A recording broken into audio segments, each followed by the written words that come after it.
Mbote na biso mbote na kozwa bino mwa 2 minutes apamba to solo la lisolo ya Koffi Olomide na mwasi na ye Alia ex na ye mwasi te me ex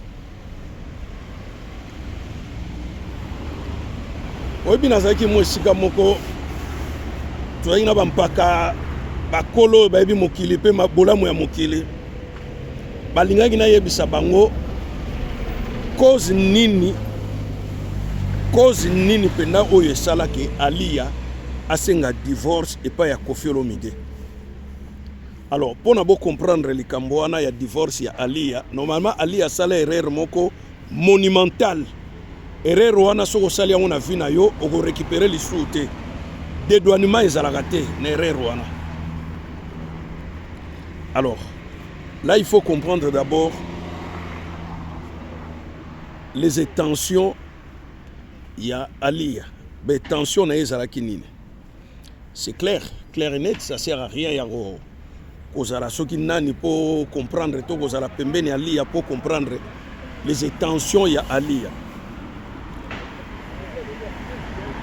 Tribunal judiciaire ya Nanterre à Paris et prononcé qui déjà 8 ans d'emprisonnement sur Koffi Olomide sans préalable et jugement naïe.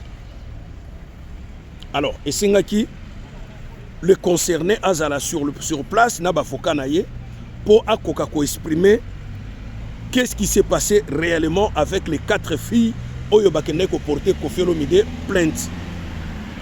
Alia de sa part a côtoyé aussi certains avocats français. Baebise que ezali quasi impossible que mobali na yo Koffi a échappé belle na décision oyo déjà tribunal ezwela qui est précoce, c'est-à-dire sentence au bapesa ki wana ezali pas pour Koffi Olomide a échappé belle. Donc coûte que coûte Koffi a kokota prison. Alors et ko sala ke ba bien abino mibale l'état ko yiko saisir yango.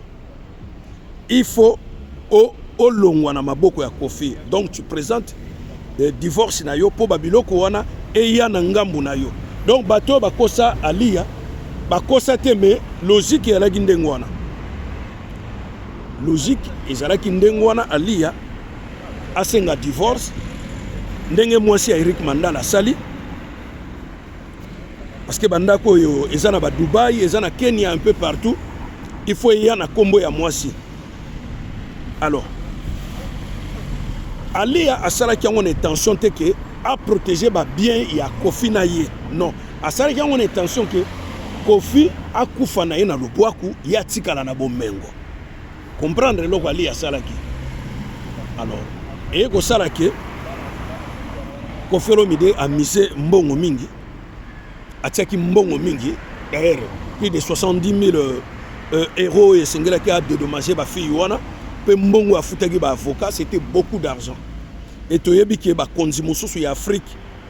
Ba sungaki Koffi Olomide, Sassou Nguesso, Obiangema et son fils ont envoyé beaucoup d'argent et des avocats pour l'affaire ya Koffi Olomide. On est au courant. Mais ego sala que Koffi Olomide au lieu de se retrouver en prison, ba bien wana oyo Alia abane ko kanze tikala pa na ye, etikala pa na ye et match et baluki. Koffi Olomide a continué sous prison. Koffi Olomide n'avait pas les intentions de faire de Cindy sa femme. Ouais, et wana pena na moto Koffi Olomide ezala quitté. Mais quand Koffi Olomide a su que Kartio Ali a betaki ezala ki pour Koffi Olomide akufa na bolo, pour Koffi Olomide pa nga akufa na bolo ko. 3 ans belé.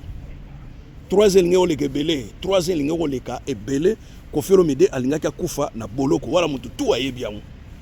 Donc ngeo za la carte moko Koffi Olomide akufa na bolo ko et puis ba bien nyonso wane ko tikala etikala na Alia. Et Kartio ane changé tango Koffi Olomide azongi na Kinshasa vandisi bandeko na ina baninga na ye et c'est par là parce que boyeba ke divorce wana Ali a déjà présenté ki Koffi Olomide a tango Koffi Olomide a na poto kosamba nde Ali a eko yebise ki abi non moi je vais plus continuer avec toi voilà divorce yango yo signé mais Koffi Olomide a signé kate parce que Koffi Olomide n'avait pas compris les intentions d'Alia habité waza mama abana nanga na boyi nanga divorce. Mais quand l'avocat va expliquer ce que Koffi Olomide, pourquoi Ali a présenté divorce wana pa na ye nde Koffi Olomide a su que Aliya azal soso muta mokili oyo te akomi extraterrestre akomi oyo babengaka zabolo. Et Koffi Olomide a fait quoi? Il a signé le divorce. Aliya na Koffi baswana te babunda te bawelele lokote mais bakabwana na cause moko oyo Koffi Olomide tia kokufa kotika ko expliquer bino te, Aliya tia kokufa ko expliquer bino te sauf ngai. Parce que na salaki analyse de fait, il y a problème wane bandeli tina suka.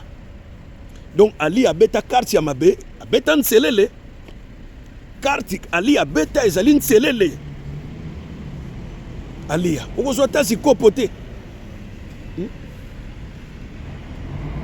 Okozwa tazi kopote. Ah. Bolingo ipo ya Toussaint ezali carte malamu te pona kobeta soki yo poli elembo na motema etikalaka elembo ya mabe. Carte Aliya betaki ezali carte mabe ezalaki nselele. Yo kansi Aliya 56 ans nzambera ngelo barango ba Swahili ba penzi wa ndoko 56 ans obala te. Lobaka noko moka ya kani ataka accélérateur. Moko bala te ndeko na lisolo ya mwasi na mobali esili. Et 4 ans etigali wana post 60 koka. Ah, nangeke na rapide gutwa. Eza ba ajo ba senga ba divorce te. Donc carte oyo Aliya betaki ezaki nselele, carte ebe. Carte ebe, nkanda ebe. Carte ya mabe. Aliya beta carte ya mabe.